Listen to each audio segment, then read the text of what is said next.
안녕하세요. 오늘 제가 발표드릴 논문은 퓨샷 언슈퍼바이즈드 이미지 투 이미지 트랜슬레이션이라는 논문입니다. 엔비디아에서 발표가 됐고요.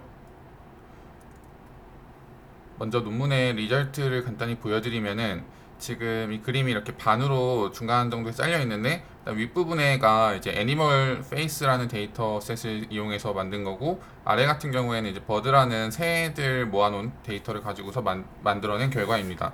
그래서 지금 여기서 인풋으로 들어가는 게 여기 y1 그리고 y2 그리고 x 그리고 x바 이렇게 네 가지가 써 있는데요. 이 중에서 이제 x바라고 되어 있는 게 아웃풋이고 x와 위에 있는 y1, y2는 인풋이 들어가게 됩니다. 그래서 지금 보시면은 이 x랑 x바를 자세히 보면은 그 어떤 이 로컬 스트럭처가 비슷하게 보이는 걸 볼 수 있어요. 여기서 이제 로컬 스트럭처라는 거는 이 이미지의 어떤 형태 같은 거, 예, 형태를 얘기하는 건데, 뭐 예를 들면 눈의 위치라던가 코의 위치 이런 게 지금 여기 얼굴이 동일하게 만들어지는 걸 볼 수 있습니다. 다른 사진들을 봐도 이게 이제 동물 자체가 바뀌기는 하는데 그 동물의 눈의 위치나 뭐 코의 위치 이런 것들은 보존이 된 채로 만들어지고 있어요. 그리고 여기 위에 있는 이제 Y1과 Y2가 의미하는 거는 우리가 만들어내고 싶은 클래스에 대한 정보입니다. 그래서 사실 여기서 이제 두 개밖에 없지만 실제로는 여기서 이제 뭐 이게 하나인 경우에는 원샷 러닝이고 두 개인 경우에는 뭐 투샷 러닝 그리고 이제 5샷, 10샷 이런 식으로 여러 개의 클래스 이미지가 들어가게 되고요. 그래서 이제 여기 Y가 뜻하는 건 어떤 클래스 이미지를 뜻하는 거고 X가 뜻하는 거는 어떤 여기서는 이제 콘텐츠 이미지라고 부르는데 이 로컬 스트럭처를 구성할 그 이미지를 뜻합니다. 그래서 이제 이 논문에서는 이 Y에 대한 거를 여태까지 보지 않았던 클래스에 대해서도 이렇게 만들어내는 그러한 결과를 얻어내고 있습니다. 그래서 이제 언슈퍼바이즈드라는 이름이 붙은 거고요.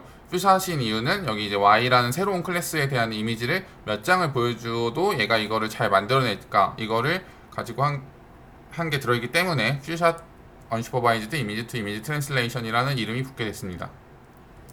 네.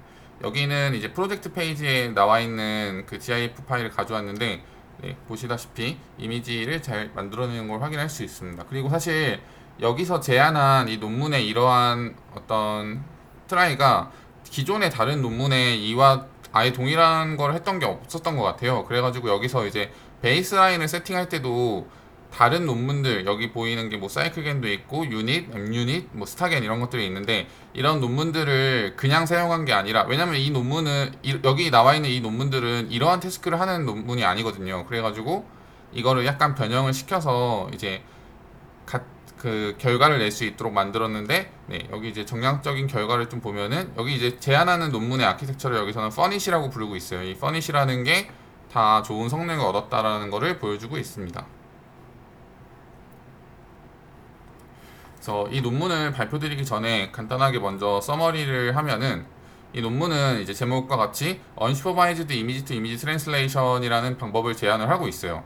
그리고 이거 같은 경우에는 우리가 언씬 타겟 클래스에 대해서도 테스트 타임에서 이제 몇 개, only few example에 대해서 그러니까 그것만 존재하더라도 우리가 어떤 이런 새로운 얼굴을 만들어낼 수 있다. 이런 얼굴을 만들어낼 수 있다는 게 이 논문의 특징입니다. 그리고 뭐 구조는 그냥 인코더 디코더 구조로 돼 있고 패치겐 디스크리미네이터를 썼다 이런 식으로 돼 있어요. 근데 사실 여기서 뭔가 크게 이제 뭐 로스를 새롭게 설계했다던가 그런 내용은 없고 약간 아키텍처를 이제 어떻게 하면 이런 구조를 만들 수 있을까에 대한 거는 제안을 한 건 맞는데 아주 막 크게 뭔가 아키텍처가 막 새로운 게 나오고 이런 거는 없는 것 같아요. 그래서 아래는 이제 이 논문이 그 수행하는 태스크에 대해서 보여주고 있는데 트레이닝 과정에서는 우리가 여기 지금 나와 있는 게 소스 클래스라고 해서 이제 넘버 1부터 넘버 여기 S라는 것까지 나와 있는데 여기에 데이터는 실제 트레이닝 단계에서 접근할 수 있는 데이터인데 여기 지금 이제 디플로이먼트를 시킬 때는 이 타겟 클래스에 대한 여기서는 지금 뭐 제규어랑 비슷한 이런 이미지가 있는데 이 이미지는 실제 트레이닝에 한 번도 보여지지 않았던 클래스예요. 이러한 클래스를 아예 보지도 않았음에도 불구하고 이렇게 얼굴을 잘 만들어내는 것을 확인할 수 있습니다. 그래서 논문에 처음에 앱스트랙이 나와 있는데 전부 다 가져왔는데 여기서 사실 뭐 중요한 부분만 보면은 여기서 원하는 게 Few Shot Unsupervised Image to Image Translation 알고리즘을 만들고 싶다. 그리고 이제 언신 타겟 클래스, 그러니까 한 번도 보지 못했던 클래스에 대해서도 우리가 only few example에 대해서도 만들 수 있는 그러한 능력을 갖는 모델을 만들고 싶다고 합니다. 그러니까 기존의 어떤 unsupervised image to image translation 메소드는 사실 되게 여러 가지가 있었어요. 근데 대부분의 것들이 사실 이렇게 보지 못했던 클래스에 대해서는 만들어낼 수 있는 능력이 거의 없었고, 이제 그러니까 새롭게 뭔가 만들어낸다고 하더라도 그게 이제 아예 보지 못한 건 안 되고 이제 트레인에 쓰인 어떤 클래스에 대해서 만드는 게 가능했었어요. 그리고 멀티 클래스에 대해서도 사실 잘 안 됐어가지고 항상 대부분이 이제 투 클래스로 뭐 이제 예를 들면은 여름을 겨울 이미지풍으로 바꾼다던가 이런 식의 어떤 투 클래스에 대한 게 많이 존재를 했는데, 여기 같은 경우에는 사실 그 멀티 클래스에 대한 게 이제 가능하다고 이제 논문에서 제안을 하고 있습니다. 그리고 인트로덕션인데요. 여기 나와 있는 게 일단 인간이 그러니까 사람이 어떤 제너럴라이제이션 능력이 좋다고 먼저 얘기를 하고 있어요. 그러니까 예를 들어서 사람이 어떤 여기 스탠딩 타이거, 그러니까 뭐 이렇게 서 있는 사자를 보면은 이거를 사실 처음 보는 사람이더라도 대충 이게 이제 누우면은 어떤 형태로 있을까에 대한 거를 상상을 별로 하는데 어렵지가 않아요, 사실. 그 이유가 우리가 여태까지 살아오면서 많은 다른 동물들을 통해서 이렇게 서 있는 동물은 앉으면 이런 식으로 생겼겠다 이런 걸 사실 잘 알기 때문에, 그래서 사실 사람은 별로 이런 거를 일반화시키는 그러니까 그런 거를 어려워하지 않습니다. 근데 반면에 대부분의 어떤 unsupervised image to image translation 같은 경우에는 이제 어떤 복잡한 이런 어피어런스를 바꾸는 데는 성공을 했지만 대부분 라지 트레이닝 셋에 대해서만 적용이 가능했고, 그리고 본 데이터에 대해서만 가능했었어요. 하지만 여기서는 뭔가 그러니까 그런 방법들은 여태까지 다 퓨샷 제너럴라이제이션을 시도했던 게 아니죠. 이미 많이 본 데이터에 대한 어떤 제너럴라이제이션 능력을 그러니까 그런 거를 트랜슬레이션한 능력은 있더라도 아예 못 본 걸 가지고 퓨샷만을 통해서 뭔가 만들어내는 건 사실 불가능했었습니다. 그래서 이러한 인간과 이 머신의 이런 갭을 좀 줄이기 위해서 여기서 이제 퍼닛이라는 데이터를 그러니까 퍼닛이라는 그런 프레임워크를 제안을 하는데, 여기 이제 퓨샷 unsupervised image to image translation의 약자입니다. 그래서 이거는 이제 얘네가 추구하는 거는 소스 클래스로부터 어떤 새로운 타겟 클래스의 이미지를 생성해내는 그러한 그러니까 소스 클래스에 들어있는 거를 새로운 이미지, 타겟 클래스의 어떤 새로운 이미지로 만들어내는 거를 우리가 하고 싶은 겁니다. 그래서 이러한 모델이 이제 학습하는 걸 보면은 어떤 제너럴라이즈가 그러니까 어떤 어피어런스 패턴에 대한 거를 제너럴라이즈를 할 수 있는 익스트랙터를 만든다라고 생각을 할 수 있다고 합니다. 그리고 related work 부분인데요. 여기 보면은 일단 unsupervised unpaired image to image translation 얘기가 나오고 있어요. 그래서 여태까지 어떤 뭐 많은 컨디셔널 이미지 제너레이션 펑션 같은 게 존재를 했다. 근데 그러니까 페어가 꼭 맞지 않아도 뭐 되는 논문들도 많이 있었어요. 뭐 사이클 게임 같은 경우에는 꼭 페어가 존재하지 않아도 사실 상관이 없었죠. 근데 이러한 모델들이 샘플이 충분하지 못한 경우에는 대부분 좀 이렇게 트랜슬레이션 아웃풋의 능력이 많이 떨어진다던가, 그러니까 few 이미지만 주어진 경우 트레이닝에서 이런 경우는 사실 트랜슬레이션 능력이 굉장히 많이 떨어지게 됐고, 그리고 보통은 투 클래스에 대한 어떤 트랜슬레이팅을 받기 못하는 그런 제한적인 모델들이 많이 있었다고 해요. 그리고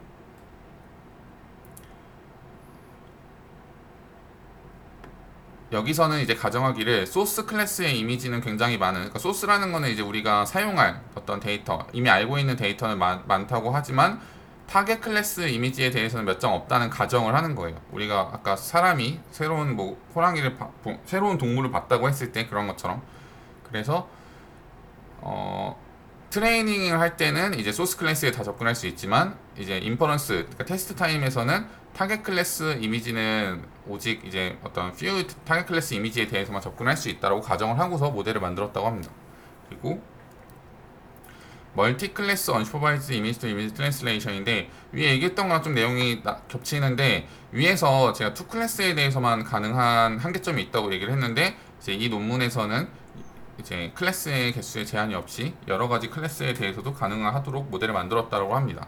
그리고 마지막에는 퓨샷 클래시피케이션이 나오는데 사실 이 논문에서 제안한 이 퍼닛 이러한 태스크 말고 퓨샷 클래시피케이션이라는 태스크는 사실 이 퓨샷 언슈퍼바이즈 이미지 투 이미지 트랜슬레이션이랑은 다르게 이전부터 많이 연구가 되어 왔던 주제예요. 그러니까 데이터가 몇 개 없을 때 이거를 학습을 시켜가지고 결과로 클래시피케이션을 해내는 그런 능력을 보는 건데 이 논문에서는 이러한 방식, 이 퍼닛이라는 구조를 통해서 이거를 퓨샷 클래시피케이션에도 적용을 시켰다고 합니다. 그래서 이거에 대한 얘기는 또 뒤에 나와 있고요.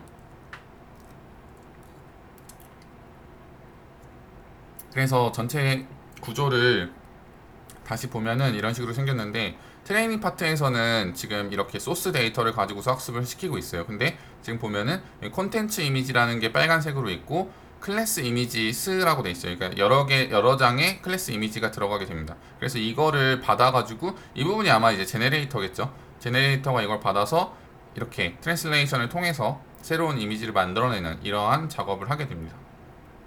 이건 이제 트레이닝에서는 소스밖에 볼 수 없기 때문에 이렇게 소스 데이터에 대해서 있는 거고 디플로이먼트 파트를 보면은 소스 데이터가 이렇게 존재를 하고 새로운 타겟 클래스가 존재하는 경우에 이제 이거를 가지고서 넣어서 제네레이트에 넣으면은 얘가 이걸 트랜슬레이션해서 이렇게 새로운 이미지를 만들어내는 걸 알 수 있습니다. 그래서 여기서 노테이션을 잠깐 보면은 이 X라는 거는 콘텐츠 이미지 그러니까 어떤 이 로컬 스트럭처 눈의 위치라던가 코의 위치 전체적인 이 모양새를 좌우할 이거를 이제 X라고 하고 콘텐츠 이미지라고 얘기를 하고 있고요. Y1부터 YK까지는 이제 K의 어떤 클래스 이미지를 뜻합니다. 그러니까 이 만들어진 이미지가 어떤 클래스에 속할 것인지에 대한 게 이제 Y입니다. 그래서 여기 K라는 거가 좌우하는 게 이제 K샷이 되는 거겠죠. 한 장을 넣어서도 만들고 싶으면 원샷인 거고, 5개를 넣어서 만들고 싶으면은 5샷인 거고, 이런 식으로 텀이 붙게 되고, 그 다음에 여기 X바라고 되어 있는 거는 아웃풋 이미지, 만들어낸 이미지라고 되고요. 그래서 보면은 이 제네레이터에다가 이 콘텐츠 이미지와 이제 클래스 이미지들을 넣으면은 얘가 제네레이터가 아웃풋 이미지를 만들어내는 이러한 구조입니다. 그래서 여기서 보면은 CX, CY라고 되어 있는 거는 S에 속하고 이제 소스 이미지를 학습할 때 요 이미지랑 요 이미지가 이제 클래스가 다른 어떤 두 개를 뽑아가지고 만든다라고 얘기를 하고 있어요. 이 C라는 거는 클래스를 뜻하는 거예요. 그래서 클래스 X에 속하는 클래스, 그러니까 Y 클래스를 뜻하는 게 요거입니다. 그리고 이 부분이 이제 좀 중요한 그 제네레이터 아키텍처인데요. 구조, 그러니까 여기 이제 딥러닝 모델 구조가 나와 있는데 여기 먼저 보면은 크게 세 가지로 구성이 되어 있어요. 지금 보면 여기 먼저 콘텐츠 인코더, 그리고 클래스 인코더, 그리고 디코더 이렇게 세 가지로 구성이 되어 있습니다. 그래서 먼저 콘텐츠 인코더가 하는 역할은 이러한 이미지, 이게 로컬 스트럭처를 좌우하는 이 이미지를 X를 받아가지고 요 콘텐츠 코드로 바꿔내는 부분이에요. 여기는 사실 뭐 특별한 구조가 없이 그냥 레지듀얼 블럭, 그러니까 컨볼루션과 레지듀얼 블럭을 몇 번 거쳐가지고 이러한 콘텐츠 코드를 받게 됩니다. 여기서 보셔야 될 거는 이 콘텐츠 코드는 어떤 스페셜한 정보를 가지고 있어요. 그러니까 위스랑 헤이스랑 채널을 모두 가지고 있는 어떤 이 액티베이션 피처 맵이 되고요. 그리고 클래스 인코더 같은 경우에는 이 클래스가 여러 개 존재할 수 있는데 지금 보면은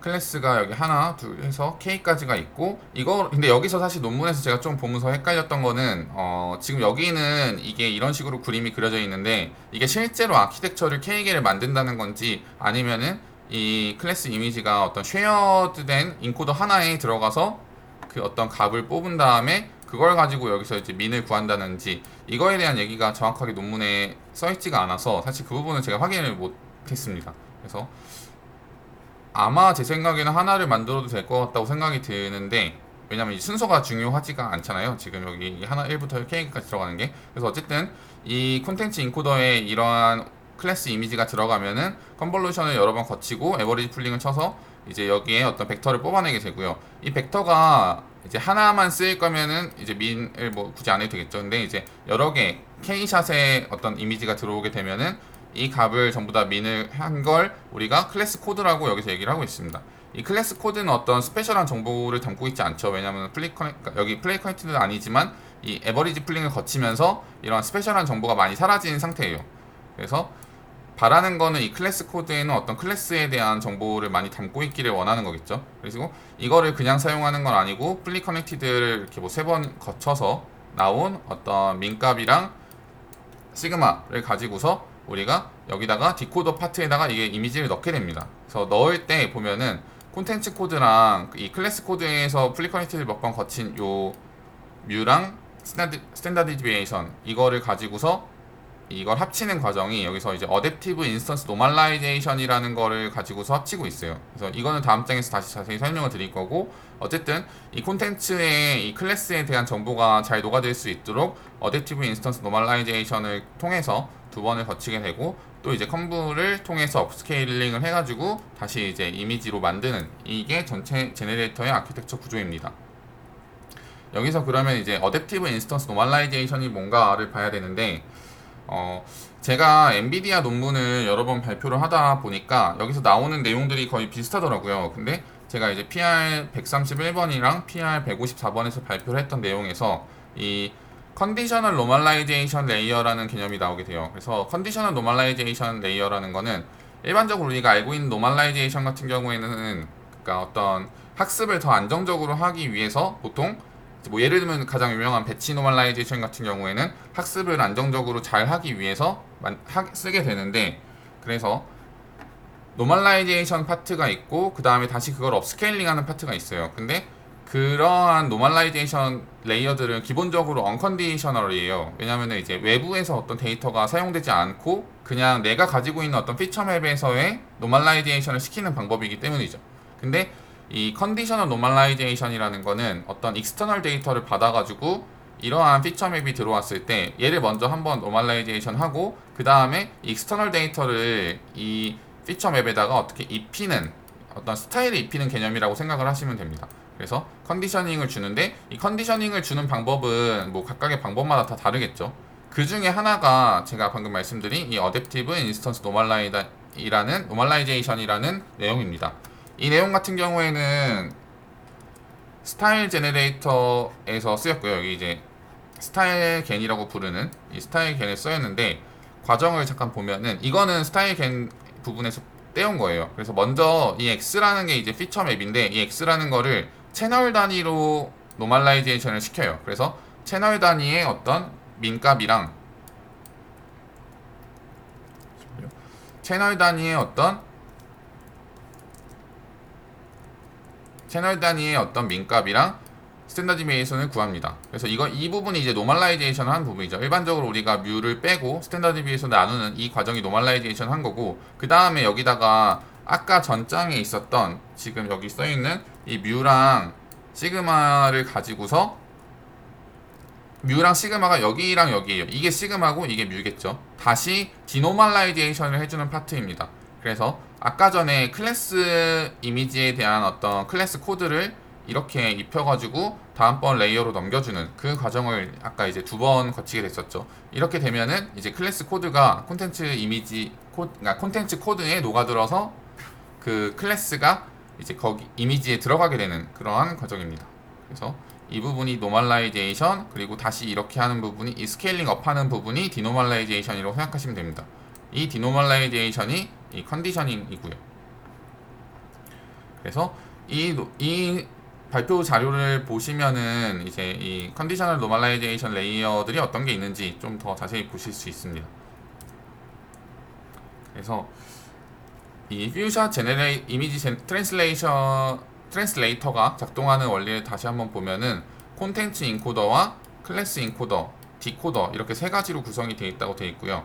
그리고 콘텐츠 인코더 같은 경우에는 이 콘텐츠 레이턴트 코드를 만들어내는 애고, 클래스 인코더 같은 경우에는 마찬가지로 클래스 레이턴트 코드를 만들어내는 애예요. 근데 이제 콘텐츠 인코더가 하는 역할은 어떤 클래스 인베리언트한 레이턴트 레프레젠테이션을 만든다고 하는데, 아까 설명드렸던 어떤 오브젝트 포즈라던가 이런 것들을 좌우하는 애예요.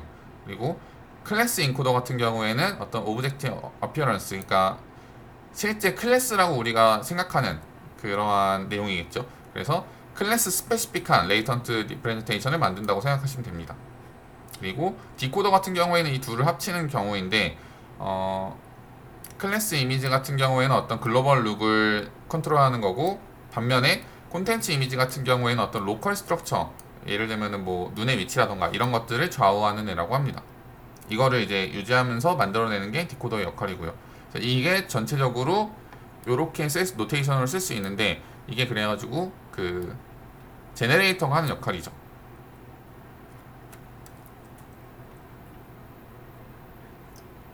그럼 이제 디스크리미네이터 파트를 봐야 되는데, 디스크리미네이터 같은 경우에는 사실 여기서 특별한 건 없고, 다만 이제 기존에 보통 걔네 사용되는 디스크리미네이터 같은 경우에는 리얼과 페이크를 구분하는 어떤 투 클래스의 그 아웃풋 노드를 가지고 있는데, 여기 같은 경우에는 멀티 클래스를 하기 위해서 이제 그 클래스를 S개를 줬다고 합니다. 여기서 아까 S라는 거는 제가 처음에 설명드린 그 소스의 개수예요. 그러니까 처음에 우리가 알고 있는 트레이닝 셋에 대한 개수죠.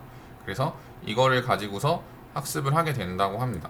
그래서 이 D라는 게 소스 클래스, 여기는 사실 내용은 전부 다 그냥 일반적인, 여기서 이제 뭐 페널라이즈는 어떻게 주는지에 대한 게 써 있는데, 사실 여기는 로스를 주는 게 일반적인 겐이 학습되는 거랑 똑같아요. 그러니까 여기 지금 이 겐이 요 아웃풋이 false라고 됐을 경우에만 페널티를 받는다. 그러니까 원래 이제 true라고 맞춰야겠죠. 리얼 이미지에 대해서는. 근데 리얼 이미지라고 못 맞춘 경우에는 페널티를 받게 되고, 반대로 페이크 이미지를 파지티브라고 하는 경우에는, 그럴 경우에는 또 이제 페널라이즈를 받는다. 원래 디스크리미네이터가 학습하는 방법이 그렇죠. 근데 그게 원래는 리얼이랑 페이크 딱 두 개만 있어야 되는데, 여기는 그 클래스에 맞는 거, 클래스에 해당하는 부분에서만 리얼 페이크를 받아가지고 학습이 된다고 합니다. 네, 이렇게 생각하시면 될 것 같고요. 마찬가지로 제네레이터도 학습되는 방법이 똑같아요. 그래서 디스크리미네이터가 이제 false라고 하는 거에 페널티를 받아가지고 업데이트가 됩니다. 그래서 이러한 그레디언트를 받게 되는 거고, 네, 그래서 이 정도의 차이가 있고요.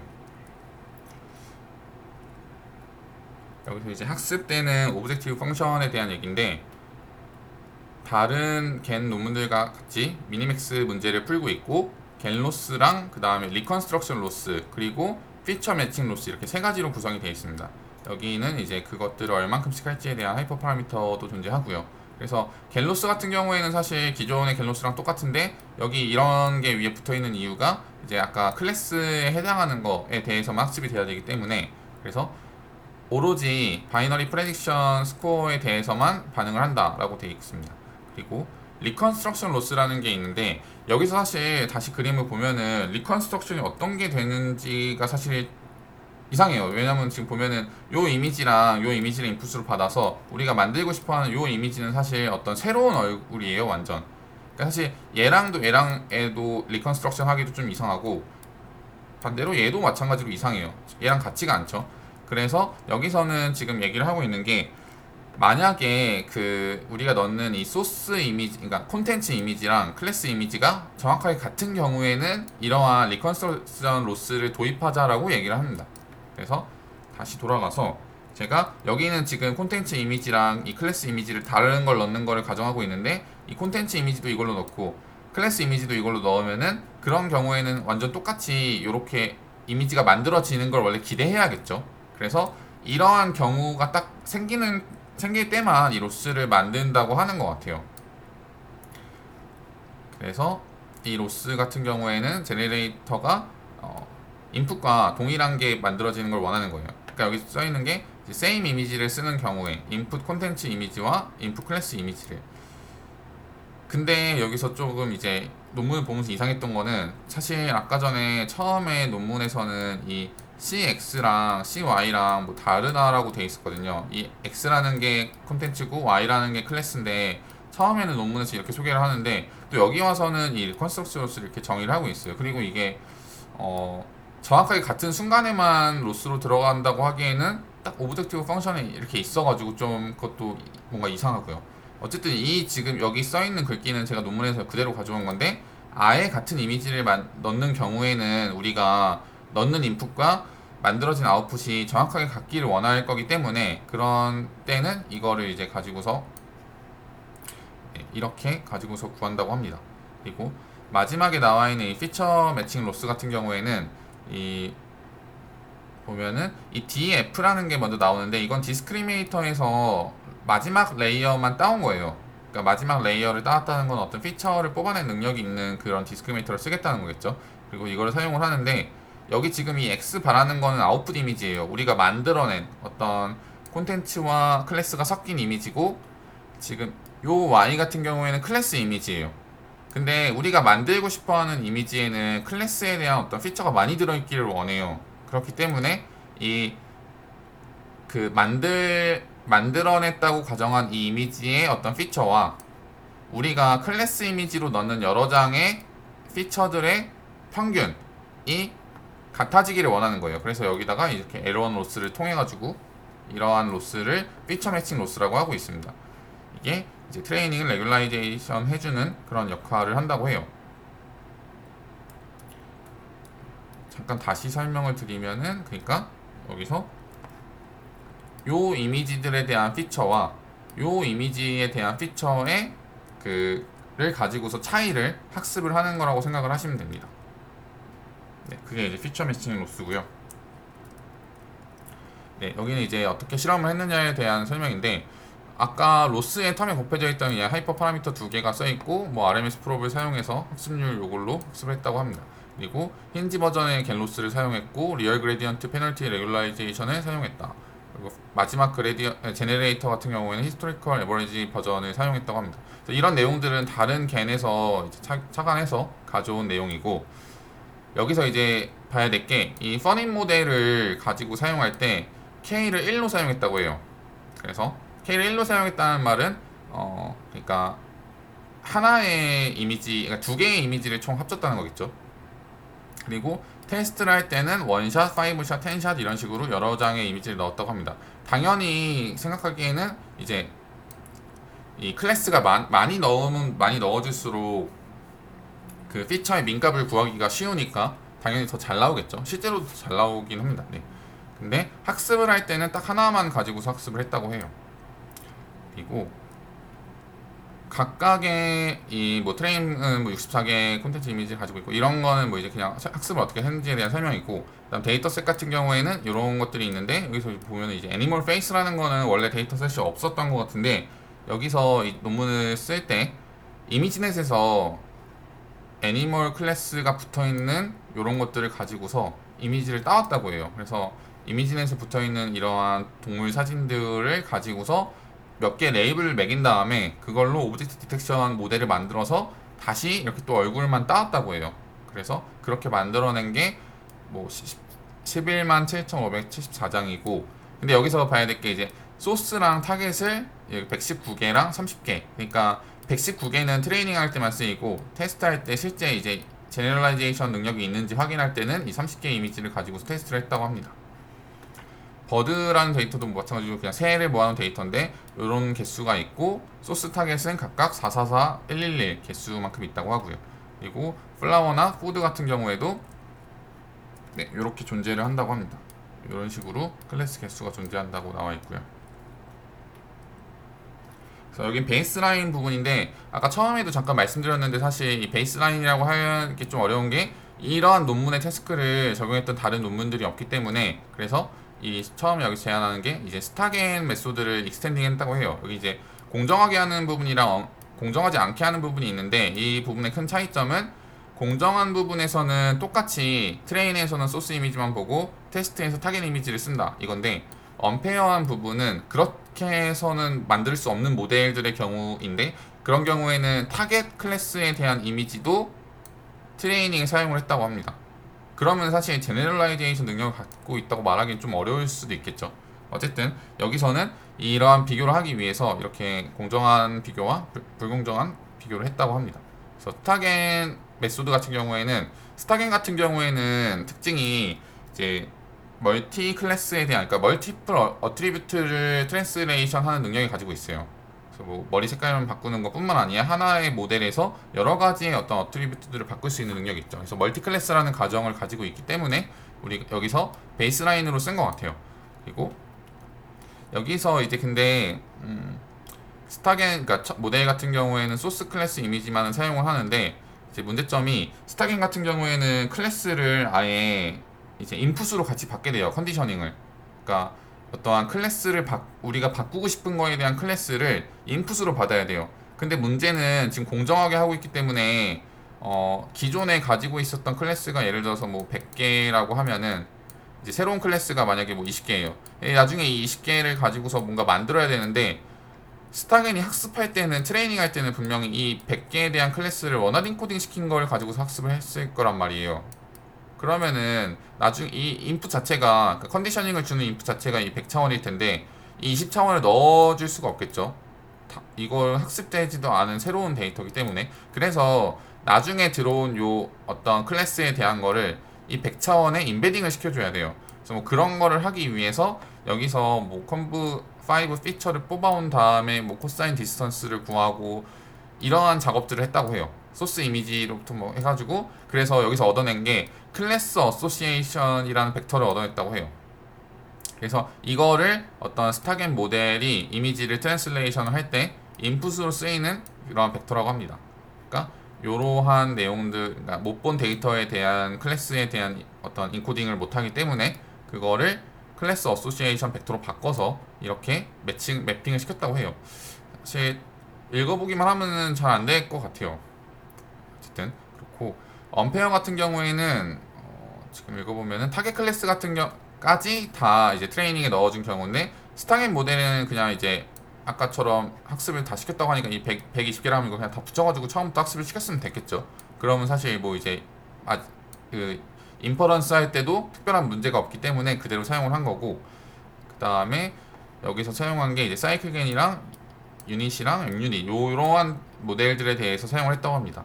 근데 이러한 모델들은 보통 두 개의 어떤 그러니까 두 개의 클래스에 대한 트랜슬레이션을 하는 거기 때문에 아마 굉장히 많은 모델을 만들었다고 하는 것 같아요. 이거에 대한 내용은 자세히 적혀 있지가 않았고요.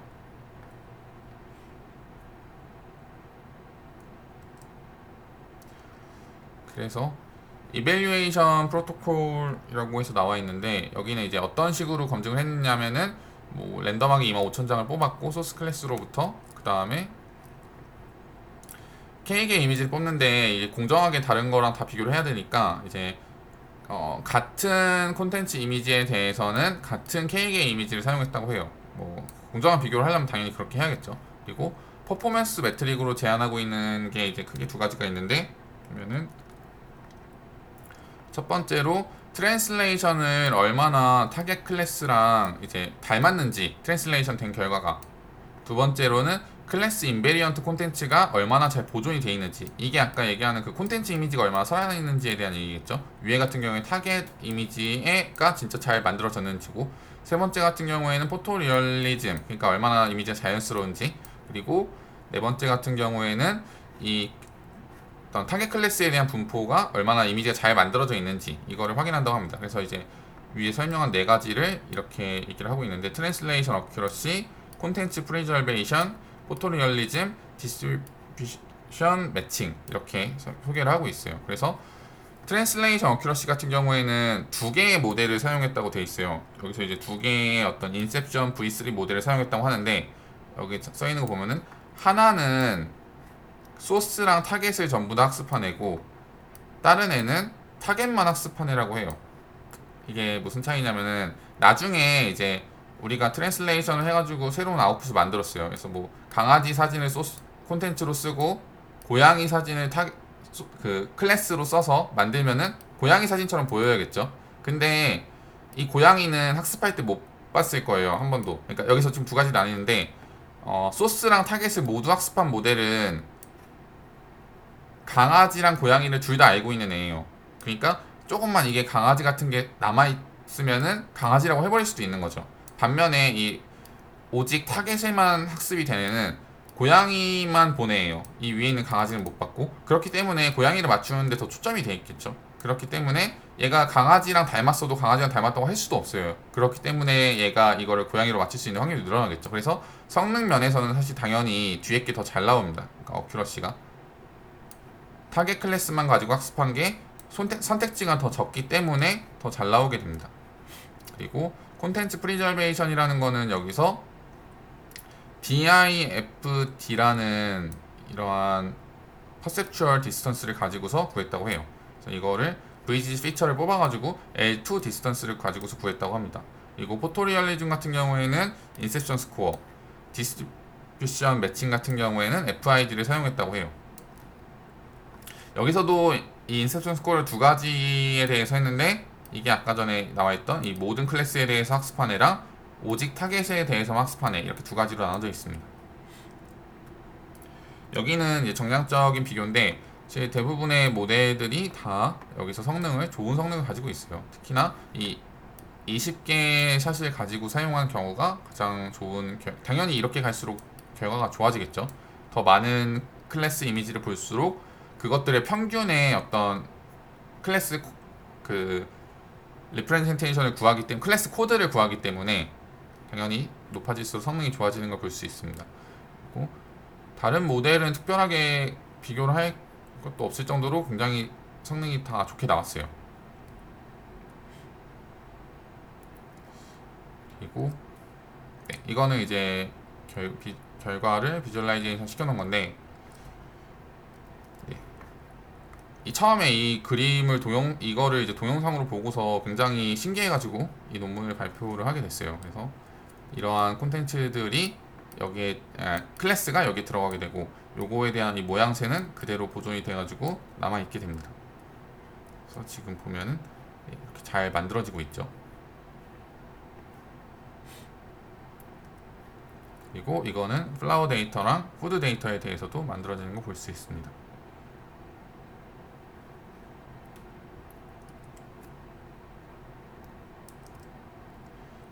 여기는 이제 다른 모델들과 비교를 해놓은 건데, 사실 지금 보면은 여기 절반 딱 잘라가지고 왼쪽이 인풋이고 오른쪽이 아웃풋인데, 사실 뭐 이렇게 다른 모델들은 비교할 만한 것도 그러니까 비교할 정도가 아닌 것 같아요. 여기 나와 있는 이제 이 논문에 제안한 결과가 상당히 좋게 나왔고, 다른 것들은 사실 알아보기 힘든 그런 형상들임을 볼 수 있습니다. 여기서 그리고 이걸 이제 휴먼 이밸류에이션을 시키기 위해서 아마존 메카니컬 터크를 통해서 포토리얼리즘과 이 페이스풀니스 이거를 가지고서 평가를 했다고 해요. 그래서 각각의 이제 워커들한테 타겟 클래스 그러니까 이미지와 그리고 두 개의 트랜슬레이션 아웃풋을 줬다고 해요. 그러니까 서로 다른 모델 두 개를 비교를 하는 거겠죠. 그래서 두 개의 트랜슬레이션 아웃풋 준 다음에 어떤 것이 더 포토리얼리즘이 있고, 그리고 어떤 것이 더 이 타겟 클래스 이미지랑 비슷한지를 물어봐서 선택을 했다고 합니다. 그래서 뭐 정해진 시간 내에 선택할 수 있도록 했고, 이거를 뭐 애니멀 페이스랑 버드 데이터에 대해서만 랜덤하게 500개를 뽑아가지고 5명의 워커한테 질문을 해서 만든 결과가 이렇다고 합니다. 앞에 나와 있는 결과만 봐서는 거의 뭐 90%가 넘게 나와야 될 것 같은데, 여기서 근데 보면 재밌는 게, 이제 얘네 같은 경우에는 다 5샷이에요. 근데 이제 5샷임에도 불구하고 이제 20샷보다 더 좋은 결과를 내는 거를 볼 수 있습니다. 그리고 이 부분은 이제 소스 클래스에 대한, 그러니까 트레이닝을 시킬 때 소스 클래스의 개수가 늘어남에 따라서 모델이 어떤 영향을 받는지를 비교를 해놓은 건데, 지금 이게 무슨 말이냐면은 처음에 이제 데이터가 클래스가 500가지가 있다고 하면은 400개는 소스로 쓰고 100개는 테스트를 위해서 타겟으로 썼는데, 그 소스로 쓰는 거에 대한 클래스의 개수가 늘어나면 늘어날수록 어떤 다양한 동물들을 볼 수 있을 거예요. 동물이란 가정하에 동물들을 볼 수 있을 거예요. 그래서 여기서 69개부터 시작해가지고 10개씩 늘려가면서 119개까지의 어떤 클래스를 늘려봤는데, 이런 경우에 이게 아까 전에 처음 말씀드렸던 트랜슬레이션 어큐러시, PD, 그리고 인셉션 스코어, FID 이렇게 나와 있는데, 이 DIPD 같은 경우에는 아까 설명드린 게 콘텐츠 프리저베이션이었어요. 그러니까 콘텐츠가 얼마나 남아있는지, 이거는 크게 변하는 게 없다고 해요. 왜냐면은 클래스의 종류가 많아진다고 해서 이게 사실 변한다고 보기는 어렵겠죠. 콘텐츠가 얼마나 살아있는 거는 좌우하는 건 그 능력은 모델이 가져야 되는 능력이고, 클래스를 더 추가한다고 해서 이 능력이 늘어나지는 않고 있습니다.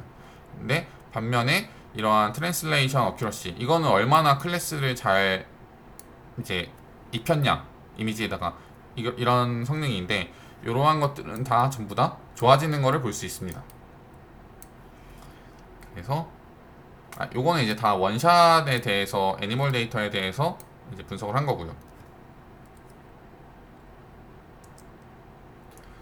다른 실험으로는 여기 이제 파라미터 어널리시스랑 에블리션 스터디가 나와 있는데 여기서 각각의 오브젝트 펑션에 들어있는 그 세 가지 로스가 있었죠. 이런 세 가지 로스는 우리가 모두 다 무조건 필요하다는 걸 알 수 있었고, 여기서 이제 콘텐츠 리컨스트럭션 로스라는 거는 트랜슬레이션 어큐러시랑 콘텐츠 프리저베이션 스코어를 좌우한다고 해요. 이거를 이제 콘텐츠 리컨스트럭션 로스를 어느 정도 비율을 넣냐에 따라서 하이퍼 파라미터 조절함에 따라서 이제 이게 더 어큐러시를 더 높일 것인가 아니면 콘텐츠를 더 남길 것인가를 좌우하는 애라고 합니다. 그리고 레이턴트 인터폴레이션 같은 경우에는 우리가 알고 있는 그 소스 클래스 두 개의 이미지를 가지고서 한 건데, 여기 가장 왼쪽에 있는 게 소스 클래스에서 가져온 이미지 하나, 고양이 하나고, 얘는 이제 호랑이 하나를 가져와서 만든 건데요. 지금 보면은 인터폴레이션을 점점 시킴에 따라서 이게 타겟 클래스를 입히는 거겠죠. 타겟 클래스를 여기 있는 호랑이를 가지고서 직접 쓰는 건 아닐 거예요. 왜냐면은 지금 이렇게 잘 변하는 걸 보면은 요거는 아웃풋 이미지인 거죠. 여기 나와 있는 것들은. 그리고 여기는 뭐 이제 다른 어떤 호랑이가 한 마리 있겠죠. 이거를 이제 타겟 클래스로 쓴 경우인데, 근데 지금 여기서 주장하고 있는 거는 요 고양이도 아니고 요 호랑이도 아닌 어떤 여기 중간에 나와 있는 요런 게 있는데, 요거는 소스 클래스에 없었던 고양이인데 타겟 클래스에는 존재하는 고양이라고 해요. 그러니까 가끔 어떤 타겟 클래스에도 존재하는 그런 거를 만들어낼 수 있는 거를 볼 수 있다고 해요. 이 말이 하고 싶은 말이, 그러니까 우리가 소스 클래스에 대해서만 학습을 했지만 타겟 클래스의 이미지를 만들어낼 수 있는 능력이 충분히 가지고 있다, 모델이. 그 얘기를 하려고 하는 것 같습니다. 그 다음에 실패한 케이스에 대해서도 보여주고 있는데, 실패한 케이스는 크게 클래스를 잘 만들어서 놓지 못했거나 아니면은 콘텐츠를 잘 만들지 못했거나, 그러니까 잘 남기지 못했거나, 이렇게 두 가지일 것 같아요. 그래서 이런 사진들을 볼 수 있고요. 그 다음에 이 아까 처음 나왔었던 퓨처 클래시피케이션에다가 이 퓨처 트랜슬레이션을 적용하는 건데, 이거는 이제 애니멀과 버드 데이터 셋에 대해서만 평가를 했다고 해요. 근데 어떤 방식으로 하냐면은, 우리가 퓨처 클래시피케이션을 할 때 문제가 클래스에 대한 어떤 이미지 개수가 부족하기 때문이어서 이 퍼닛 모델을 다 학습된 이 퍼닛 모델을 통해서 그 부족한 클래스를 늘리는 거예요. 포즈만 바꿔가면서. 포즈를 바꾼다는 건 이제 콘텐츠를 바꿔가면서겠죠.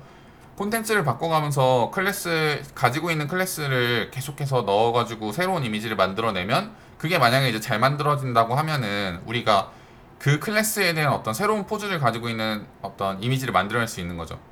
그런 식으로 이미지를 늘려가지고 학습에 도움이 되도록 했더니 다음과 같이 이제 성능을 얻었다고 합니다.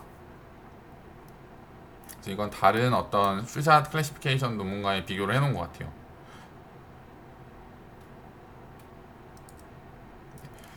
그래서 여기서 이제 마지막으로 디스커션과 퓨처 워크가 나와 있는데, 우리가 확인할 수 있었던 게 넘버 오브 오브젝트 클래스가 그러니까 많아질수록, 그리고 넘버 오브 타겟 클래스 샷이 많아질수록 성능이 좋아졌다고 해요.